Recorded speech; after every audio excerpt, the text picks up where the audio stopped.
Hi everyone. Today, I want to share something deeply personal with you. I'm 82 years old, and over the years, I've gained a lot of wisdom about life. But no matter how much we learn, sometimes we make decisions that we later regret. For me, that decision was moving into a nursing home. At the time, it seemed like the right choice.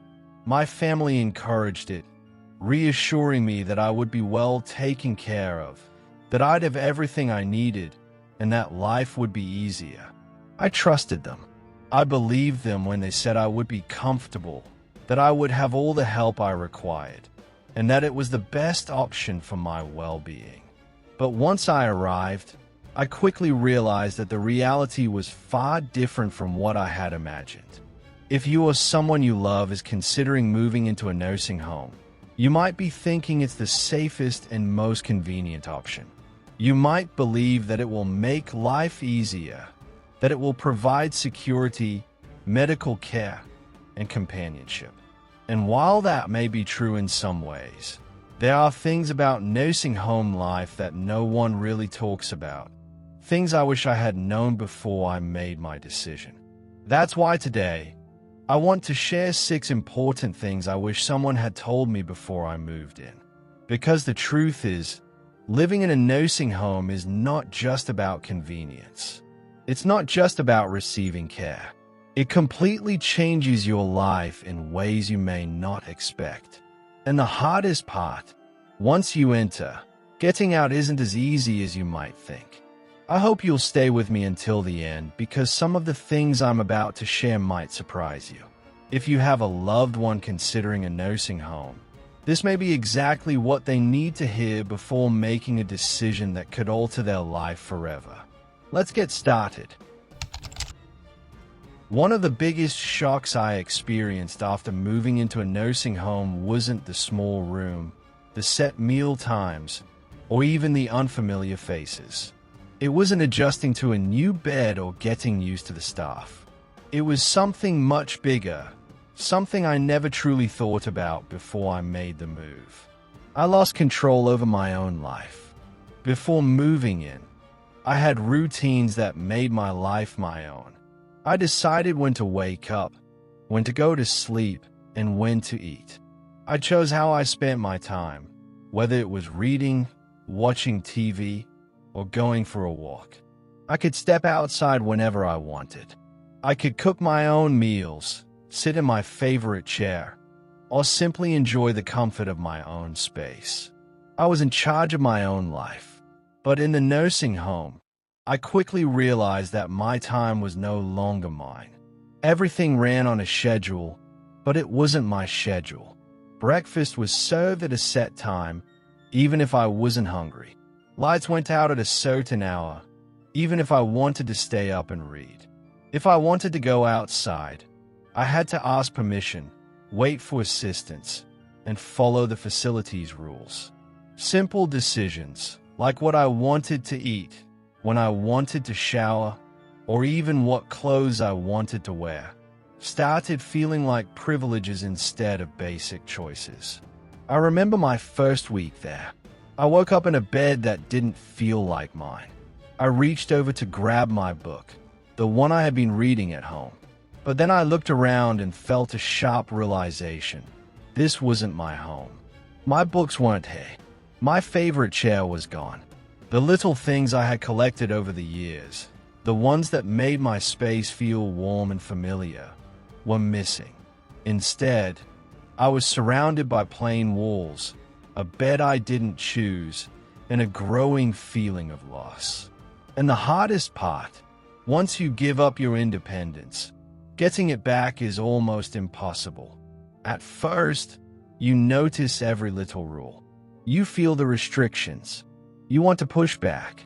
But over time, you stop fighting it. You adapt, not because you want to, but because you have to. You stop arguing when they tell you what's for dinner. You stop asking if you can go outside when you want to. You learn to fit into their system because it's easier than pushing back. But in the process, you slowly start losing yourself. So if you or someone you love is considering a nursing home, ask yourself this. Are you truly ready to give up the small freedoms that make life yours? Because once they are gone, you'll miss them more than you ever thought possible. One of the hardest truths about moving into a nursing home is realizing that the world outside keeps moving without you. Life doesn't pause just because you've stepped away from it. When I first arrived, my family reassured me they would visit often. They told me I wouldn't feel alone, that they would always be there. And in the beginning, they were. My daughter came by once a week, bringing small comfort from home, a favorite snack, a warm hug, familiar conversation. My grandchildren visited on weekends, filling my quiet room with laughter and stories. For a little while, it felt like I still had a connection to my old life, like I hadn't been completely left behind. But as the months went by, things changed. The visits became less frequent. My daughter, once so consistent, started calling instead of coming. "I'll be by next week," she'd say, and I wanted to believe her. My grandchildren got busier with school, with work, with their own lives. The gaps between visits grew longer, until I wasn't sure when I'd see them next. Holidays were the hardest. Everyone promised they'd come. Plans were made. Excitement built up. And then, at the last minute, something always came up. A work trip, a sick child, bad weather. And suddenly, instead of being surrounded by family, I found myself sitting alone in the common room, watching other residents stare at the door, hoping today would be the day someone remembered them. It wasn't that my family stopped loving me. Life just got in the way. When you're not around every day, it's easy for people to assume you're fine, that you're adjusting, that you don't need as much attention. But the truth is, the longer you're in a nursing home, the easier it is for people to forget just how much you still need them. I remember one evening, sitting in my room, holding my phone, debating whether to call my son. I missed him. I wanted to hear his voice, but I didn't want to be a burden. I didn't want to remind him that I was here, waiting for a visit that might never come. So I put the phone down, and that's when it hit me. This was my life now, watching the days go by, hoping someone would remember to include me. So if you're thinking about moving into a nursing home, ask yourself, are you prepared for the loneliness? Because no matter how much your family loves you, once you're out of sight, it's easier than you think to become out of mind. When I moved into the nursing home, I thought I was just changing where I lived. I thought it was just a shift in location, a new place to sleep, eat, and spend my days. What I didn't realize was that I was also changing why I lived. At home, I had a life filled with small routines and responsibilities, things that gave my days structure and meaning. Even the smallest tasks had purpose. I woke up in the morning knowing that I had things to do, no matter how simple they were. Watering the plants, making my morning coffee just the way I liked it, tidying up my space, arranging the cushions just so. These might seem like small things, but they gave me a reason to move, to think, to stay engaged with my own life. I decided what needed to be done and when to do it. I had hobbies. I had routines. I had little moments of accomplishment throughout my day. But when I moved into the nursing home, all of that disappeared. Meals were prepared for me. Cleaning was handled by someone else. There were no plants to take care of, no kitchen to make coffee in. At first, I told myself this was a good thing. Finally, I thought, I can relax. No more chores, no more responsibilities, just rest. But it didn't take long for that feeling to fade. After a few weeks, I realized something was missing. The days felt long, not in a peaceful way, but in an empty way. Hours stretched out before me with nothing to do but wait. Wait for meals. Wait for visiting hours. Wait for bedtime. And I wasn't the only one who felt it. I saw it in the other residents too. People who had once been active, lively, full of purpose, now spent their days just sitting, staring, waiting, existing but not really living. There was a man named George. He was 84 years old, a carpenter his whole life. At home, he was always working on something, fixing things, building projects in his garage, shaping wood into something useful, something beautiful. His hands were always busy, always creating. But in the nursing home, there were no tools, no workbenches, no projects to complete. I watched as he slowly withdrew. His hands, once strong and skilled, now rested idly in his lap. The same hands that had built furniture, repaired broken doors, and carved intricate designs now had nothing to do. One day, he looked at me and said, "I feel useless." And I knew exactly what he meant. Because when you no longer have something to take care of, something to work toward, life starts to feel empty. When there's nothing to do, your mind starts to slow down. Your body follows. Days pass, but they all feel the same. And before you know it, you start feeling like just another resident in a place where time moves, but nothing really changes. So if you're thinking about moving into a nursing home, ask yourself this: what gives your life meaning? Because once you move in, it's not just about filling your time. It's about fighting to hold on to the things that make you feel alive. Before I moved into a nursing home, I was doing well for my age. I wasn't running marathons, but I could still take care of myself, go for walks, and cook my own meals. I had my little routines that kept me moving: grocery shopping, stretching in the mornings, even just walking around the house to keep my legs strong. But once I moved in, everything changed. At first, it seemed like I was just taking it easy. Meals were brought to me, and I no longer had to stand in the kitchen to cook. If I needed something, I could just push a button and someone would come help. But what I didn't realize was that the less I did for myself, the weaker I became. I stopped moving as much, and soon my legs felt stiffer.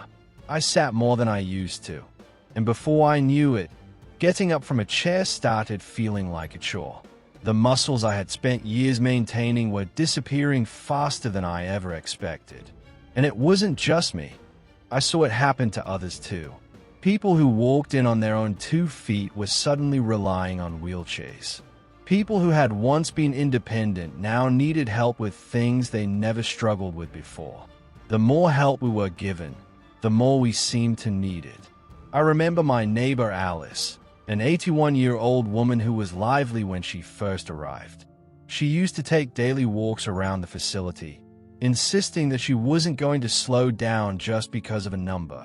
But after a few months, I noticed she wasn't walking as much.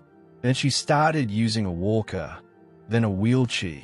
One day, she looked at me and said, "I don't know when it happened, but I feel like I aged 10 years in just a few months." And that's exactly what it felt like. When you stop using your body, you start losing it. And in a nursing home, where everything is designed to make things easier, it's easy to forget that movement isn't just about convenience, it's about surviving. If I had known how quickly I would lose my strength, I would have fought harder to keep moving, to stay active, to push myself even when I didn't feel like it. If you're considering a nursing home, ask yourself, will you still have the motivation to keep your body strong when everything is set up to make life effortless? Because once you slow down, getting back up isn't as easy as you think. One of the things I didn't fully consider before moving into a nursing home was just how much privacy I would lose. At home, I had my own space. My bedroom was my sanctuary, a place where I could close the door, shut out the world, and enjoy the simple comfort of being alone when I wanted to be. If I felt like sitting in silence, I could. If I wanted to read for hours without interruption, I could. Every little choice, what time I woke up, how I spent my afternoons, whether I wanted to talk to someone or just enjoy my own company, was mine to make. My home, my rules, my life. But in a nursing home, privacy isn't something you can count on. It's something you lose, and you don't even realize just how much it mattered until it's already gone. From the moment I arrived, it felt like I was being watched. Staff came in and out of my room throughout the day, checking in on me, making sure I was following the schedule, reminding me when it was time for meals, medications, or activities. There were scheduled room checks, whether I wanted them or not. If I closed my door, someone would still knock and come in, sometimes waiting for my permission, sometimes not. Even the simplest, most basic things I had done for myself my entire life, suddenly required assistance. Getting dressed. Someone might need to help. Taking a shower. I had to wait for my assigned time or for a staff member to be available. Using the restroom. Sometimes I had to press the call button and wait longer than I would have liked. I knew the staff was just doing their job. They weren't trying to invade my privacy. They were there to help, to make sure I was safe, to provide the care I needed. But knowing that didn't make it any easier. Because after a lifetime of taking care of myself, suddenly having to ask for permission to do basic things wasn't just frustrating. It was humiliating. I remember my first week, sitting on the edge of my bed, staring at the call button, debating whether I should press it just to use the bathroom.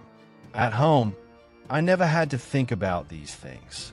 I never had to wait for someone to help me with something so personal. But hey, that was my reality now. If I wanted a shower, I had to follow the schedule. If I needed help getting dressed, I had to wait until someone had time. If I didn't like what was on the menu for dinner that night, well, I had no choice but to eat it anyway. And then there was the issue of roommates. Not everyone gets a private room in a nursing home, and that means sharing your space with someone you didn't choose. I was lucky. My roommate was quiet, respectful, and kind. But I heard plenty of stories from others who weren't as fortunate. Some had roommates who were loud, who talked through the night, who left their side of the room messy or unclean. Others had roommates with cognitive issues, people who would wander, who wouldn't always remember boundaries, who sometimes made sleep impossible. I had spent my entire life in homes where I controlled my space. My bedroom was always mine. My bathroom was mine. My closet, my bed, my chair, all of it belonged to me. But now, I had to share. No matter how much I tried to make my room feel like home, it was never truly mine. Dignity is a hard thing to lose, and I didn't realize how much of mine I'd have to surrender until I was already here. When someone knocks but doesn't always wait for a response before entering, you feel a little less like a person and more like a patient. When people talk to you in a tone that feels more suited for a child than an adult, you start to feel like you've lost not just your independence, but also the respect you once had. When your daily routine is dictated by a schedule you had no say in, you begin to feel like just another resident, just another person in a system that runs on its own terms, not yours.